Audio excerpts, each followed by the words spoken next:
let's face it, everybody has the same car. I mean, Yeah. every dealership has the same car. So, I mean, my car is not different than your car, and blue is the same blue color.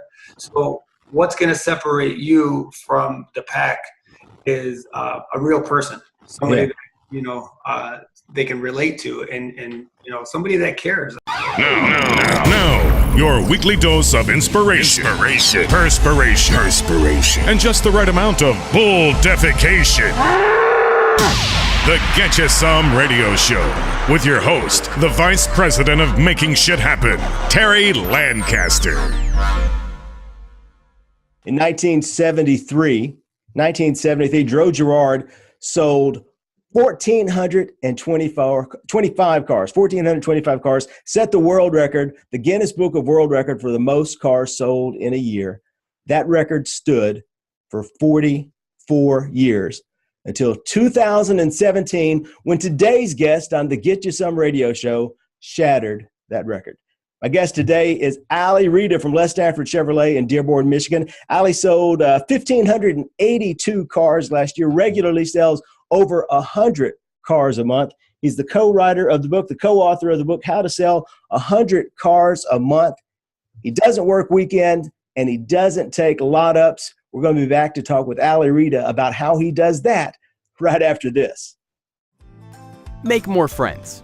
Sell more cars. 97% of car shoppers say they would prefer to know their salesperson before they ever set foot in the dealership.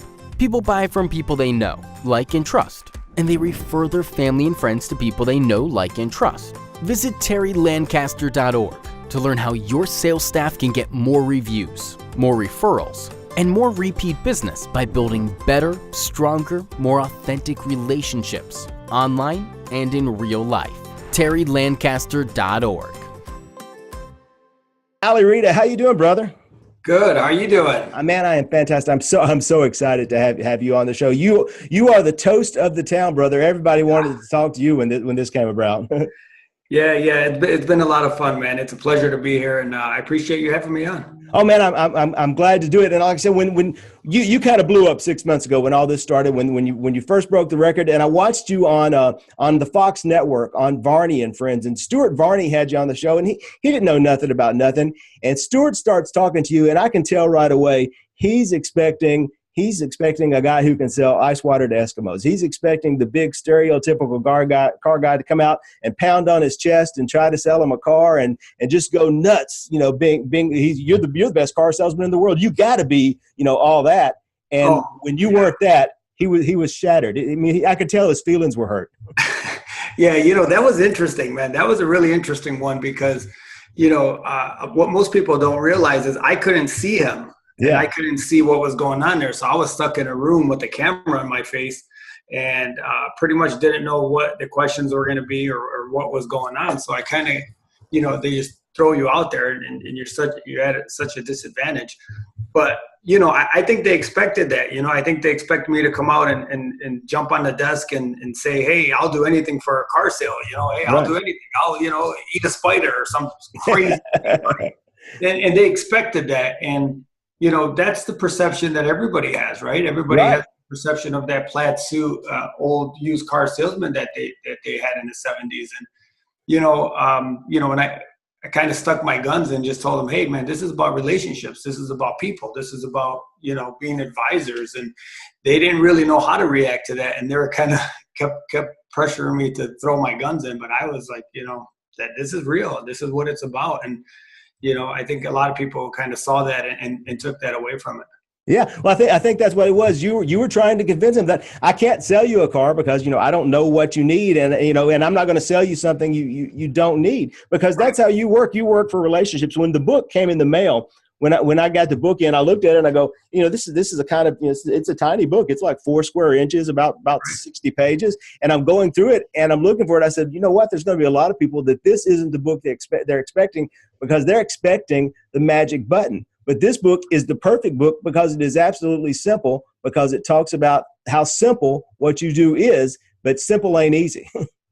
Yeah, and that's what I wanted to bring across. I wanted it to be a simple, an easy read. And I wanted to get catchy words away from it. A lot of people will say, well, you know what the secret is, and you know what this is, and this is how you should do it. and there is no secret words or handshake or, what you look like or what you sound like. I mean, none of that plays a role. It's all about being you, being yourself.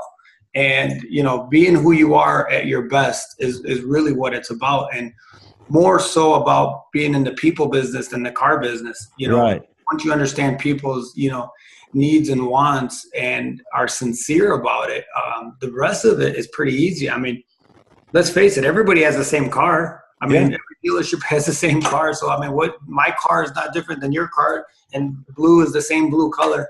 So what's going to separate you from the pack is a real person, somebody that, they can relate to, and somebody that cares. I mean, I generally care about the clients, and I care about their well-being, and I care about what they're purchasing today, and I care what's going to happen in a year from now or 2 years from now by me putting them in that vehicle. Because at the end of the day, it doesn't benefit me to put them in a payment they can't afford, a car that doesn't work for their family, or any of that, because I could do it, but eventually you'll burn your bridges with everybody, and that's how people get burned out of the business.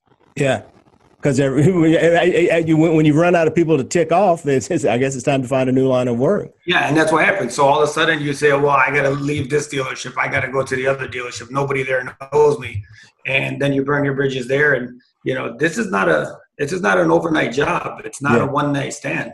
This is now a career. And a lot of people need to understand that what goes into it, the hard work and dedication and hours and sacrifices. I mean, if you take care of people and you look at it as an advisor role rather than a salesman, then, you'll start seeing that reciprocation back. It's actually so much easier. And, my job is probably easier than 90% of salespeople out there. Well, your job is easier. I've talked about this with some folks before, that your job is easier because you deal 100% with the repeats and referrals, people who are coming in looking to talk to you. Why is it so much easier to talk to repeat and referral business? Yeah, I mean, I'm 100% repeat and referral. I mean, it's gotten to the point where and I like to say it's not what you know, it's not who you know, it's who knows you. So if they know who I am and they come in to see me, then there's no objections. There's no, me selling them on liking me, loving me, trusting me. And then maybe there's a 20% chance they'll buy from me. Mm-hmm.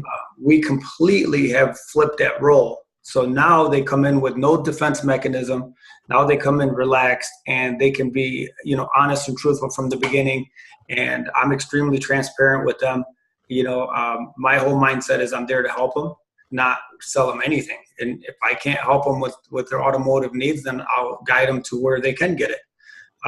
But it is easier because I don't have the objections. A lot of people say, well, how do you challenge objection of a trade-in or, of a credit score? Well, I'm just transparent. Hey, this is what your trade is worth. And this is what your credit allows us to do.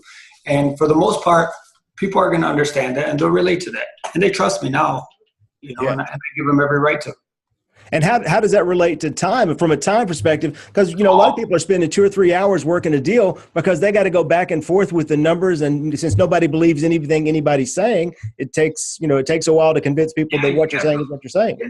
I mean, you got to build that rapport. I mean, that rapport can take an hour just to build a rapport, and then an hour figuring out what they want, and then an hour to get the car cleaned up. That's actually what most people don't understand is they tell me, well, how do you have enough time? How do you have enough time in a day to process all these sales? And when you're dealing with relationship-based customers only, the sales actually maybe 20 minutes, 30 minutes max, from the time they walk in to the time they're driving the car. And, it does go down to process. My process is very fast, it's very efficient, but it's not rushed. We don't rush anybody. The person in front of me gets my full attention.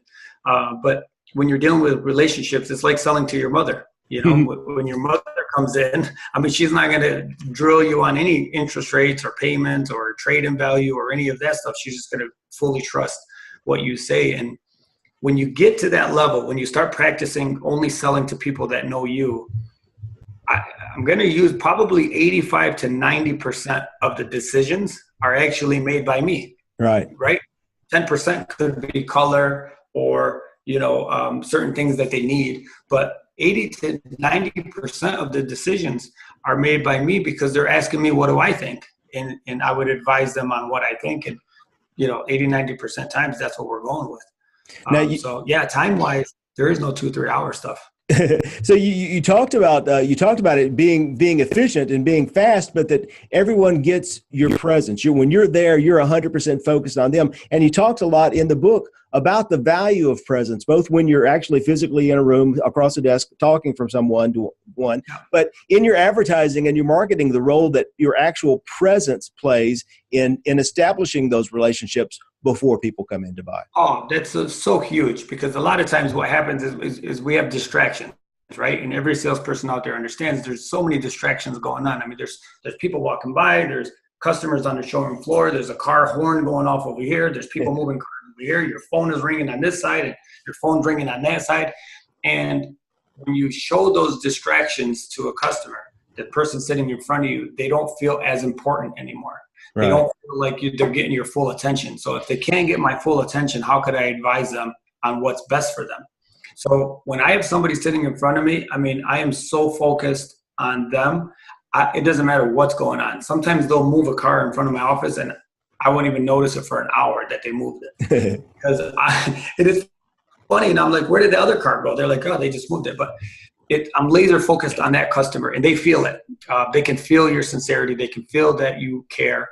Yeah. And one of my favorite words is patience, so you have to learn patience to be able to do that. You have to say, okay, nobody anywhere is more important than the person sitting in front of me. Mm-hmm. And I could know that I'm not selling them a car and the guy behind them waiting is going to buy 3 cars. Right. It doesn't matter. You practice that patience with that person. You give them the time they deserve. And you'll feel much better about it. They're going to leave saying, wow, we did everything we can possibly do to put this together. And I don't see any reason why they shouldn't buy from you. Yeah. You're like the last 5 people they just seen, the last 5 salespeople. You're talking to them, you're interrupting them, you're grabbing your cell phone, you're on your phone, you're checking an email while they're sitting in front of you. Yeah. That vibe and that energy that you're sending is just going to be all messed up, and you're not going to get that true customer feeling. Right. So you're dealing with 1,500 people you sold last year, and you've been in the business 20 some odd years, 20ish years. 17. 19. 17. Okay. So you've been in business 17 years, selling 1,500, 1,000, 1,500 cars. You've got a huge stockpile of people that you've done business with. And we know that being present and then following up is important in the car business. How do you stay in touch with that many people? How do you follow up and maintain relationships with 17 years worth of people? Yeah, I mean, that's, obviously I use the tools that the dealership provides, emails and newsletters and the letters that they send out. So I definitely take advantage of that. And I have all my customers call me for everything. I'm easily accessible. I mean, I give everybody my cell phone number. I'm just printed on my card. So I let them know at delivery, and this is part of the experience that they're getting with dealing with me, is I let them know to call me for everything. So, right. And what I mean by that is, they call me if they get a flat tire. They call me if they need an oil change. They call me if they have a billing question. And not so much because I want to go change a tire or I'm going to change the oil, but it gets them into the mindset of calling me for everything. So that way, when it comes time for a car, naturally, they're only going to call me because they have nobody else that's doing these things for them. Right. If their friends are talking about a car, they're going to say, hey, I mean, here's this guy, here his cell phone number is, just tell him I sent you. And believe me, you're going to be taken care of. And I kind of pawn it on them to stay in contact with me because I'm providing so much for them. And at the same time, like I said, the birthday cards and the emails and I have a monthly newsletter that I send out every month, and that kind of just keeps my face in front of them. And it's not so much about car sales. It's more about, maybe the season or back to school or, a joke or a recipe or something, kind of get them interested and open it up. It's not always about cars, right? I mean, just about people stuff. So those are just a few things that you can do to kind of stay in contact. But And you talked about because you're so integrated in the process for you that they call you if they need an oil change, and they call you if they got a flat tire, and so they know to call you. So they're telling people to call you. But unlike, I mean, I'm going to venture to say most car dealers and most car salespeople, you don't pay bird dog fees. You don't pay for referrals. If they mention you, it's because they want people to go to you. Yeah, I don't. I don't. It's a very sticky subject, right? Because in our industry, a lot of people start off and they say, well, I got to pay somebody to get a referral. You as a salesperson create that. So I don't like to pay people for referrals because, they're sending the wrong message. So there's two types of referrals. There's a referral that you're going to pay for, and then there's a natural referral. So the one you're going to pay for, I'm saying I'm monetary reasons. I'm giving you $200 to go out and find me a customer. So now you're out there because you have a benefit of sending me somebody. Now you're benefiting. So anything that you say or do is not going to be natural. It's not going to come from your heart. It's going to come from somewhere else. It's going to come from a motive that you're going to get paid for it. So they're not salespeople. They're not trained to say the right thing. And they're going to be very pushy on trying to get somebody to come see you. And when that person comes and sees you, they're not the type of referral that you really want because, somebody kind of forced them to come see you. Right. A natural referral on the other side of it is, again, blowing the customer, blowing their expectations out of the water and giving them the experience that they deserve, by giving them your cell phone, by making yourself accessible, by being excited when they pick up the car. They're going to be out there telling a story, right? They're going to tell a story of their heart. It's going to be passionate. It's going to be excitement. And naturally, that person they're telling the story to is going to want to come and see you. And because they say, wow, man, I got to go meet this person. And now what's happening in my career, I have 2, 3, 4 people telling the same person their stories. And now that person comes in and says, well, I got referred to you by 3 or 4 people. And they all say, I have to come see you. This is amazing. Yeah. They told me the story about how you helped them on the side of the road. And, those type of things are natural. So now that person comes in with the same expectations, but no defense mechanism. They trust you. They already know the story. And, that natural referral is more likely to buy something than somebody that got pushed into you because their friend kind of forced them to come in for the wrong reasons. But you didn't have that when you started. You said you've been at this 17 years, and now you've got this reputation. You've got this following, people that you did it with. How, when you're just starting out, how do you get from zero to there? How do you get from here to there? It starts off with the mindset. Your mindset should be, I got to build a relationship with every single person that comes to see me. The mindset is to give them your full attention, to think that, I'm not selling to one person. I'm selling to a family of people. And, if you think that way, that, hey, I'm going to help this person out now and, forever, then you're going to build on that relationship. And you should be thinking that early on. I mean, yeah, you're right. This didn't start last week or last year or year before. I mean, this started literally the first year I started in the business. And matter of fact, I mean, I have one of my biggest clients. I got the first year I started in the business, and I got him on a phone up. And I got him on the phone up, and I was, obviously just very pleasant on the phone. And he told me he called 3 dealers, and he's asking me if we have a certain car. And I said, yes, come on down. I have it. And we talked on the phone for a minute, and he drove probably like 30, 35 minutes to come see me. And he told me when he got there, and we still talk about it, that I was the first person that sounded real on the phone. And at that time, I just started in the business, so I didn't really know what that meant. Now I know what it meant because I was just speaking me. I wasn't reading the script or anything. And now, I mean, he's got, 4 or 5 brothers. They got a bunch of sisters in their family. They got their parents, all their in-laws, and they're actually my biggest client. And I've probably sold 100 to 200 cars to their family alone. That's phenomenal. Over the years. Yeah. And it's huge. It's a huge number. And it's just, year over year, it just kept growing. And now they're personal family friends of mine. I mean, it's not, there's no business relationship, but that was from a phone up. Mm-hmm. That was one single phone up. And, that's how you build on relationships. And you got to be able to think the longevity of things. It's not going to happen overnight, but in time, yeah. So what did you do before you sold cars, Ali? Well, I worked right out of high school. I had co-op, and we would go to school for 3 hours and work for 3 hours. And they got me a job at an industrial company. Yeah. Where I started out like just doing like conveyor belts and kind of stocking stuff in the warehouse. And two owners owned it. Two brothers owned it. And, I worked there for 10 years. And I worked my way all the way up to being just under the owners. Right. And, I kind of hit the ceiling there, I was probably making like 50, 60,000 a year at the time. And, I was just getting engaged, and I said, man, I just got to find something that, will improve my life a little bit. And I knew I wanted to get into sales because I started doing sales there, but I just didn't really know what. And a friend of mine was telling me about car sales that he was in, and he was moving from one dealership to another, and he absolutely loved it. Mm-hmm. And so it was either that or real estate. Yeah. I was thinking about both of them. So I went in, I said, let me go interview. And he sent me to his manager, and I went and interviewed with him. And the guy said, well, you'll make what you're making now in 6 months, and all of a sudden he's got my attention, right? Right. And I was like, yeah, that's exactly what I'm looking for. And, then I got hired on the spot there, and, a couple of weeks later I started. So it was just, just trying to better my life at the time. I says, I know I can do more. I know there's more than this. And, I've been very fortunate and blessed that I did.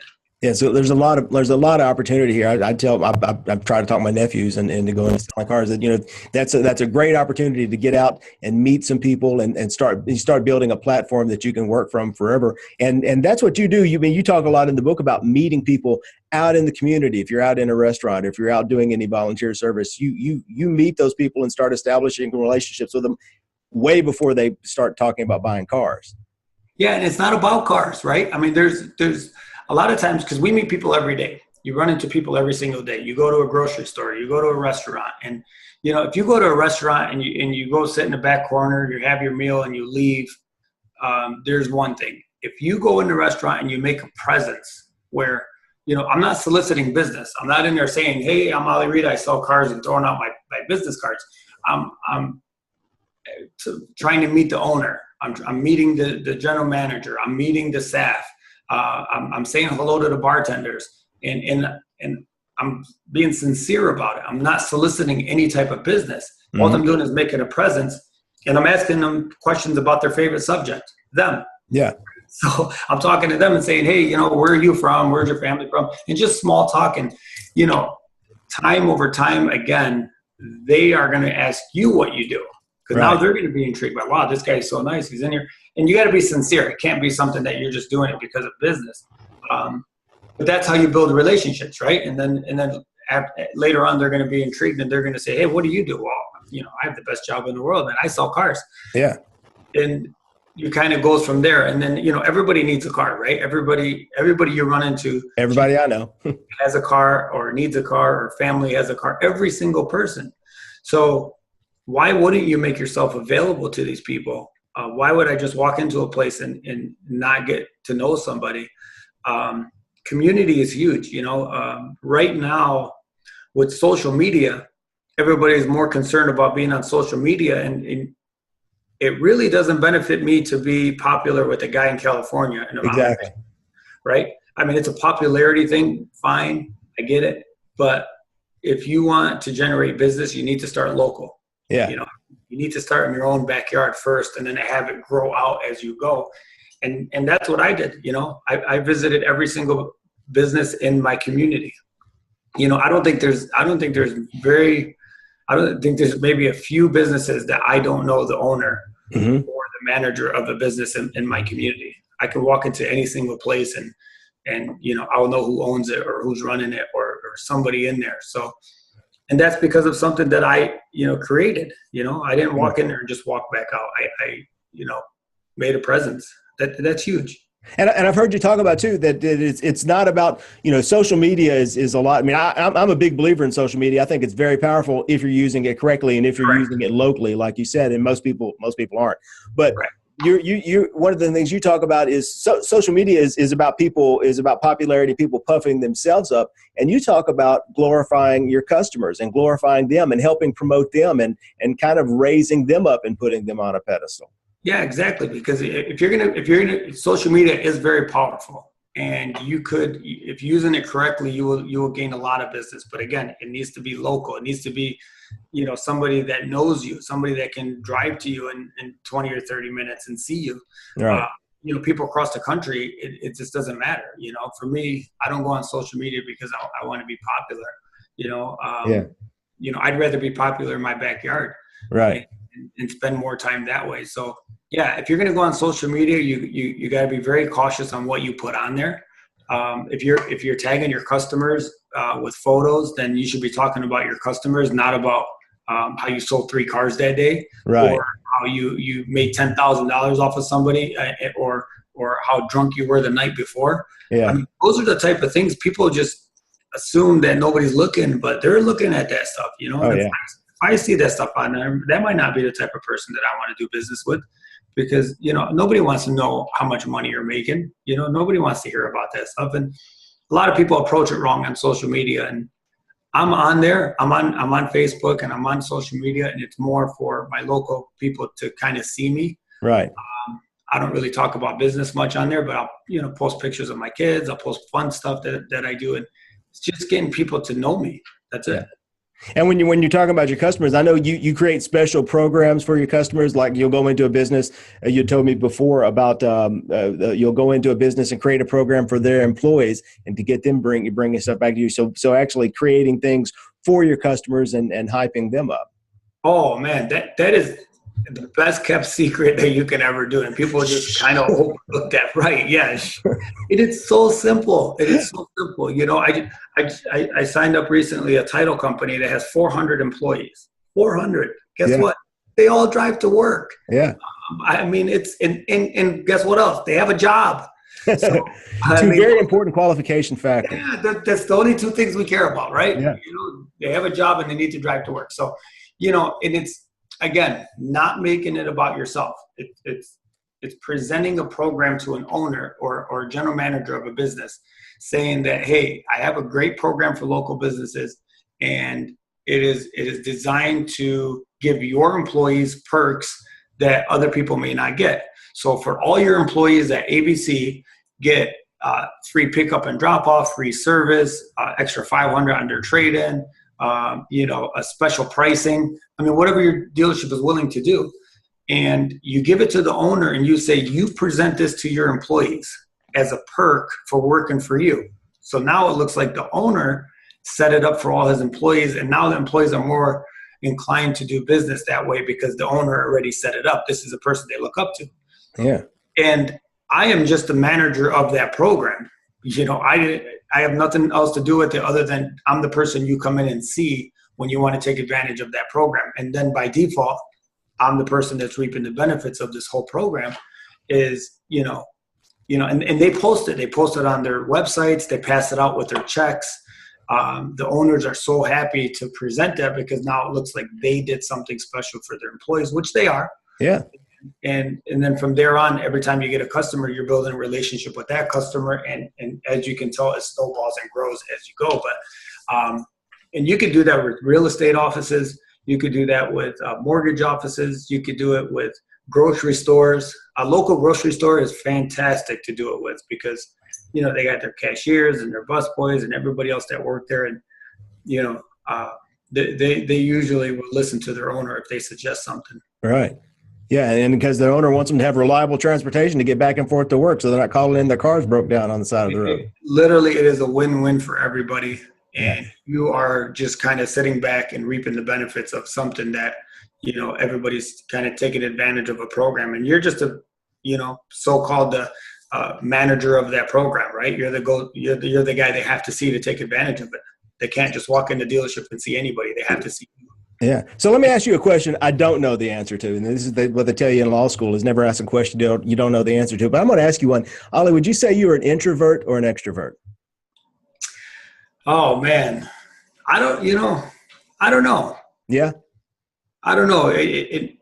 In what terms? In what terms? Well, I mean, because you walk into a restaurant and you automatically start talking to people. I mean, and I know if you're going in to talk to business people about a business, that's a plan. But you're talking to people and making relationships. So I'm just trying to figure out from a salesperson's point of view, if that's not their natural tendency to start talking to strangers and establishing relationships. Is this something that works for them, or do they have to work on that, or how does someone who that's awkward for? How do they get there? Yeah, I mean, it is, we're going to face rejections, right? So anytime I go into and do those things, sometimes I face rejection. Sometimes those people don't want to talk to you. Right. Sometimes it is an awkward moment. And but I wake up every day to go face rejection. Right? So I go to work every single day and I face rejections because somebody might say no to me, and somebody might say, hey, they're mad at me because their car broke down and they're screaming at service. And, those are things that we have to overcome as salespeople. And, I'm okay with that. The quicker you can overcome those, the better you're going to be, better you'll be able to handle your daily activities. But, as far as people that are a little scared to do that, and of course, you might have to step out the box a little bit. And, just try it. Try it here and there, and feel out what you're more comfortable doing and who you're more comfortable with. Up until 6 or 7 months ago, man, I was never in front of a camera, and I hated being in front of a camera because I was just not used to it. And I would be nervous and say, I'm still not great at being in front of a camera because this is new to me. Yeah. But I just, said, okay, well, I'm going to try it. And as I did it more and more often, I became a little bit more comfortable with it. So, I'm not afraid. A lot of great salespeople out there are not afraid to talk to anybody one-on-one. It's more in big groups that may scare them a little bit more. But one, I think for the most part, man, 95% of salespeople are not afraid to kind of put themselves out there. And, it's okay. I faced rejection. I learned from it. Yeah. Well, I promise everyone who's going to sit down and watch my camera for 25, 30 minutes a week, that if they'll spend a half hour with us, we'll figure out one thing. I ask every guest for one item, one action step that a person watching the show, whether it's a car salesperson or whether they own a plumbing supply business or whether they're a chiropractor, whatever they do, but one thing they can put into action in their life today. As soon as they put down the phone, as soon as they turn off the computer screen, one thing that they can do today to start making their life better, to start building a better business and building a better life. There's so much, right? The first thing that comes to my mind is you got to believe in yourself. You have to believe in who you are at your best. You have to believe that what you're providing is so much more superior than anybody else. And, that belief system comes from here. It comes from your heart. And if you don't believe that yourself, then your clients, for anything that you're selling, they're not going to believe you. So, the one thing that you have to do is you have to be comfortable in your own skin. Mm-hmm. And, you have to know that what you're offering is the best services that you could possibly offer, and you're not going to sell everybody. Mm-hmm. Being able to overcome that quickly to get on to the next person is huge. So, that whole mindset of believing in what's possible, mm-hmm. And throughout this whole process that when I beat the record and did I think that it was possible? At some point in my career, I started changing and thinking it was possible. Yeah. And, when I was selling 30, did I think it was possible? No. When I was doing 30 a month, but gradually when I was selling 30, I believed I can do 40. And when I was selling 40, I believed I can do 60. And as my belief system started growing and I believed in myself and I believed in what was possible, man, my life changed. It completely changed. So one thing I would say is just believe in yourself because that's what people want to come see, and that's what you should love. I think you said two things that are very important that people might gloss over. Number one, you have to believe in yourself, but believing in yourself is kind of a generic thing, but you have to believe in yourself from getting from 30 to 40 to 40 to 50, from 50 to 60. You have to believe that next step is possible. I mean, the big goal line is 100 yards down the field, but the first down is right there, and that's the most important thing. So I believe that, and I also love that you said you have to believe in yourself at your best. because you have to believe it's possible on your best day, because we all have good days and bad days, but you have to believe your best day is your real day. Your best day is the real you. Right. That's exactly true. Yeah. And you can't see people watch and say, okay, well, you know, if I'm doing 140 cars, but I couldn't see that at 20, 30. So don't, you know, reach for the moon just yet, you know, take baby steps. All right. And that's what I did, you know, because you'll get discouraged. You know, if you're doing 20 and you think you're going to hit 50 next month, it's not going to happen. Yeah. Don't get discouraged, you know, set goals, set attainable goals that you can get to and push yourself. I mean, don't say I do 20, I can do 22. Yeah. I mean, set goals that are good. You know, if you're doing 20, I promise you, you could do 30. Right. And if you're doing 30, there is no reason why you can't do 40 and so forth. And in my steps, I was doing 30, then I got to 40. And at 40, man, I really, in my mind, wanted to get to 60. And I thought 60 was like the magic number. And I said, if I ever get to 60, man, I'm staying there forever. And because I didn't believe that 70 or 80 was possible yet. Right. And I got to 60 and I was like, wow, man, you know, I got here so easily and I still have more, you know, and I started believing and I had more. And then I got to 70 and then, you know, then I get to 90 and then, you know, that 100 is like a magical number, right? Yeah, 3 digits, baby. It's mind blowing, right? And I said, man, and it took me a few months and then I said, you know, I can do it. I have time. And throughout this process too, you got to remember every level you hit, your process changes. Mm-hmm. So don't forget, things change. So you have to change the way you do things. You have to change the way you're doing business.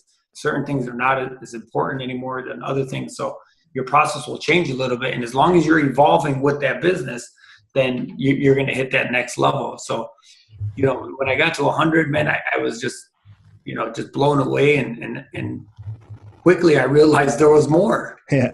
It is so funny, but I just kept believing there was more, and I still do. Well, Ali, thank you so much for making everyone else believe that more is possible, that 100 cars a month is possible, that 140 cars, 1,582 cars a year is possible. I mean, not to add, you're inspiring a lot of folks in the business to kind of look beyond the day-to-day to see what this looks like 5-10 years down the road, that I can build something meaningful. So I appreciate you for that, and I appreciate you taking time to talk to me. Thank you, man. It's a pleasure being on here, and nothing better than sharing and loving, and I'm learning through this whole process as well. So I really appreciate you. Ali Reda, Les Stanford Chevrolet in the heart of Dearborn, Michigan. If you need a Chevrolet or a Cadillac and you're within driving distance of Les Stanford Chevrolet, call Ali. Call me. I'll give you his cell phone number. He'll give you his cell phone number. He ain't bashful. No, not at all. Thanks, Ali. Appreciate you, brother. Thank you, bud. Appreciate it. Get You Some Radio. You've been listening to the Get You Some Radio Show. Subscribe today at terrylancaster.tv to hear more episodes, win valuable cash and prizes, and get free training to help you create an army of buyers who know, like, and trust you before they've ever even met you. It's a big, wide world, boys and girls. Get out there and get you some.